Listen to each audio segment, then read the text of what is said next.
Army veteran Sandy Stuban is used to a lot of juggling in her life. She's a busy mom, a respected expert in nursing, and an author. But Stuban manages something else in her life, something that many of us couldn't imagine. At 38 years of age, with an infant son and a bright future ahead, Army nurse Sandy Stuban learned she had an incurable disease, ALS, better known as Lou Gehrig's disease. Doctors gave her 3 years to live. It is a progressive neurological disease which eventually takes over the entire nervous system.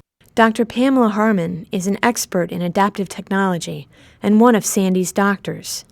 It affects motor skills. The patient ends up being trapped within the body, which progressively doesn't work, and the mind is fine. Rather than sink into despair, Sandy refused to surrender. She turned to VA for the specialized care needed to battle her debilitating illness. That was 12 years ago. I began receiving my care at the VA in 1998, after being medically retired from active duty. I was nervous, and I didn't know what to expect. The medical center definitely surprised me with their incredible support and the professionalism of their staff. That support has enabled Sandy to live a productive, rewarding life, and she's far exceeded her doctor's initial expectations.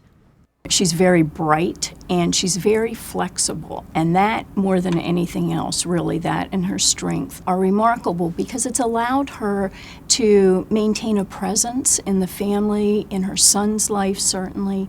But inevitably, Sandy's disease has taken its toll. Now, almost completely paralyzed, she communicates with others through this adaptive computer system, operating it with one of the few muscles she can still control, her cheek. And this is the muscle detector, and you have it on with a sticky pad on the skin surface, and it will read the muscle movement and send it directly to the computer. And her computer also has word prediction, so Sandy doesn't have to type entire words. She can also store phrases and paragraphs to use again. Now everything can be done online. Instant messaging lets me talk in real time. I can text my son. I am completely independent when I am on the computer. Sandy has used this advanced technology to write an inspirational book, an autobiography titled The Butcher's Daughter, the story of an Army nurse with ALS. I decided I could use myself as an example to help others with any of life's challenges. Through VA-provided programs like telehealth and home-based care, Sandy receives most of her care at home, care that's provided by the dedicated staff of Washington, D.C.'s VA Medical Center. I would say Sandy Stuban is probably the most extraordinary person that I have known in my lifetime.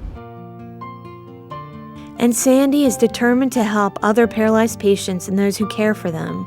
Along with her book, she contributes to medical journals, is active in an online support group for ALS patients, and makes every effort to spread her positive outlook wherever she goes. There is so much I want to do. First, I want to see my son grow up, graduate from high school, go to college, be successful, get married, and on and on.